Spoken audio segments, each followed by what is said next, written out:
আসসালামু আলাইকুম। আয়কর আইন ২০২৩-এর আলোকে অঙ্কের সমাধান, যেটি হচ্ছে যে আইটিপি এক্সাম প্রিপারেশনের জন্য আমি কিছু সেশন নিয়েছিলাম, নিয়মিত নিতে পারিনি, দুঃখিত।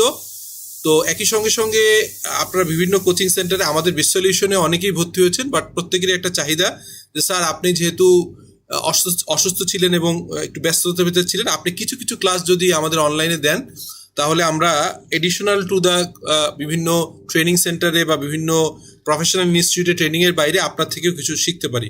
সো সেই জন্যই আজকের সেশনটা আমরা যদি সরাসরি দেখি যে অঙ্কগুলো করতে হবে হচ্ছে ইনকাম ট্যাক্সের ব্যক্তি খাতের আয়ের কিভাবে আপনার রিটার্ন সাবমিট করবেন, কিভাবে ক্যালকুলেশন করবেন, কর পরিগণনা।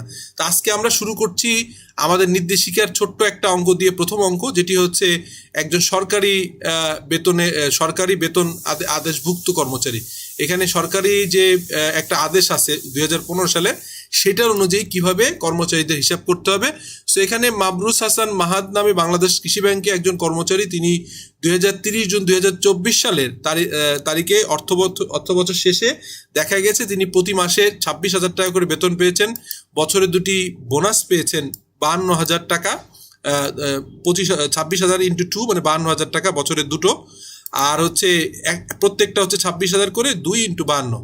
চিকিৎসা ভাতা পেয়েছেন হচ্ছে 1500 টাকা, শিক্ষা সহায়ক ভাতা পেয়েছেন 500 এবং হচ্ছে আপনার প্রতি মাসে, এবং হচ্ছে বছরে আপনার নববর্ষ ভাতা পেয়েছেন 4,400 টাকা। তিনি কৃষি ব্যাংক কর্তৃক প্রদত্ত বাসায় থাকেন।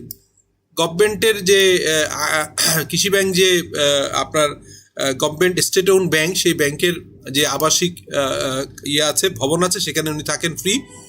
ভবিষ্যৎ তহবিল প্রভিডেন্ট ফান্ডে তিনি প্রতি মাসে 3200 টাকা করে জমা রেখেছেন।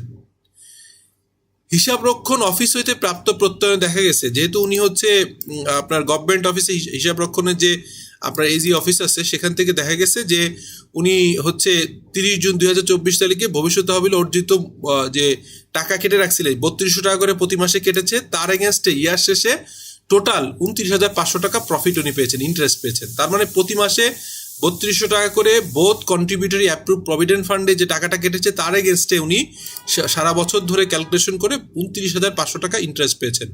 কল্যাণ তহবিল অর্থাৎ আমরা যেটা হচ্ছে ওয়েলফেয়ার ট্রাস্ট এবং গোষ্ঠী বিমা অর্থাৎ গ্রুপ লাইফ ইন্স্যুরেন্সে চাঁদা বাবদ প্রতি মাসে কাটা হয়েছে আপনার 1500 টাকা, 150 টাকা কাটা হয়েছে হচ্ছে কল্যাণ তহবিলের জন্য, 100 টাকা কাটা হয়েছে হচ্ছে আপনার গ্রুপ লাইফ ইন্স্যুরেন্স। এখন 2024-25 কর বর্ষে জনাব মাহরুস হাসান মাহাদ এর মোট আয় এবং কর দায় নিম্নে পরিগণনা করা হলো। ওনার শুধুমাত্র প্রতি মাসে 26,000 টাকা করে যিনি বেতন পেয়েছেন ইন্টু 12 মানে 3,12,000 টাকা, আর উৎসব বোনাস হচ্ছে 26,000 টাকা ইন্টু 2 52,000 টাকা। ওনার টোটাল হিসাব করা হয়েছে মাত্র 3,64,000 টাকা। ওনার এই যে চিকিৎসা ভাতা, শিক্ষা ভাতা এবং নববর্ষ ভাতা কেন পেলেন না, তার লজিক আছে। জনাব মাহাদ 30 জুন 2024 তারিখে সমাপ্ত আয়বর্ষে যে চিকিৎসা ভাতা, শিক্ষা সহায়তা ভাতা এবং বাংলা নববর্ষ ভাতা পেয়েছেন, তার জন্য প্রযোজ্য চাকরি, উনি যে চাকরি করেন সেটা হচ্ছে ব্যাংক, বিমা এবং ফাইন্যান্স কোম্পানি এর হচ্ছে বেতন ভাতাদি আদেশ, একটা বেতন ভাতাদি আদেশ আছে 2015 সালে অন্তর্ভুক্ত। ফলে এসব ভাতার জন্য তাকে আয়কর প্রদান করতে হবে না। অর্থাৎ উনি হচ্ছে 3,64,000 টাকার ভিতরে প্রথম 3.5 লাখ টাকা, যেহেতু উনি ব্যক্তি পুরুষ, উনি মহিলা মুক্তিযোদ্ধা না, উনি হচ্ছে যুদ্ধাহত মুক্তিযোদ্ধা না, উনি বয়স্ক প্রবীণ না, অর্থাৎ ওনার বয়স ইয়ের উপরে না, আপনার হচ্ছে ওনার বয়সটা হচ্ছে 65-র উপরে না, সে কারণে ওনার যেটা হয়েছে যে 3,50,000 টাকা পর্যন্ত শূন্য এবং তারপরে 14,000 টাকার উপর 5%, মোট 700 টাকা। এখানে আরেকটা জিনিস খেয়াল করেন, সেটি হচ্ছে যে ভবিষ্যৎ কল্যাণ তহবিলে তার হচ্ছে 3200 টাকা ইন্টু 12, তার জমা হয়েছে 38,400। কল্যাণ তহবিলে 150 টাকা ইন্টু 12 1800 টাকা হয়েছে, এবং গোষ্ঠী জীবন বিমা যে বিমা যেটা, সেটা হচ্ছে 100 টাকা করে 12 ইন্টু 1200 টাকা। মোট বিনিয়োগ হয়েছে 41,400। এখন সেই 41,400-র উপরে ওনার হচ্ছে 15% হারে হচ্ছে ওনার অনুমোদন হবে, হচ্ছে অনুমোদনযোগ্য বিনিয়োগ। অর্থাৎ এই 41,400-র উপরে 0.15 অথবা 15% হচ্ছে 6,210। আর ওনার মোট আয়ের উপরে যদি সরাসরি 3% অর্থাৎ 0.03 হয় তাহলে হচ্ছে 10,920, আর সর্বোচ্চ উনি পেতে পারেন 10 লাখ টাকা। তাহলে এই তিনটার ভিতরে ছোটটা হবে 6,210, অর্থাৎ 10 লাখ টাকা টোটাল আয়ের উপরে 3% আর হচ্ছে বিনিয়োগের উপরে 15%। এটির ভিতরে সবচেয়ে ছোট হচ্ছে 6,210। এই টাকাটাই উনি হচ্ছে তাহলে ওনার টোটাল ট্যাক্স আসে হচ্ছে 700 টাকা, কর রেয়াত আসে 6,100 টাকা।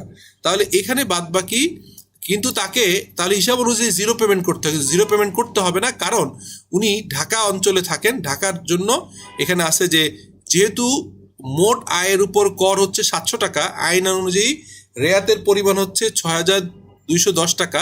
এই ক্ষেত্রে করদাতা কোনো প্রকার কর রেয়াত প্রাপ্য হবেন না। কর রেয়াতের পরিমাণ কখনোই কর দায়ে বেশি হবে না, অর্থাৎ উপরের কর পরিগণনা অনুযায়ী প্রদেয় কর ঋণাত্মক হলেও করদাতা করমুক্ত সীমার অতিরিক্ত আয় থাকায় এক্ষেত্রে করদাতার অবস্থান ঢাকা উত্তর সিটি কর্পোরেশন ও ঢাকা দক্ষিণ সিটি কর্পোরেশন এবং চট্টগ্রামে হলে 5,000 টাকা হবে এবং অন্য জায়গায় হলে 3,000 টাকা হবে। So that is the calculation. So আশা করি এই যে ছোট্ট একটা অঙ্ক দিয়ে আজকে অনেকদিন পরে শুরু করলাম, আমি আগামী কয়েকটা দিনে এই অঙ্কগুলো পরিপত্র, নির্দেশিকা এবং বিভিন্ন আমারও একটা বই আসছে লিটন পাবলিকেশন থেকে, আপনার হচ্ছে আইটিপি, সেই বইয়ের থেকে অঙ্কগুলো করার চেষ্টা করব। আশা করি আপনারা এখান থেকে উপকৃত হবেন। থ্যাংক ইউ, টেক কেয়ার, আসসালামু আলাইকুম।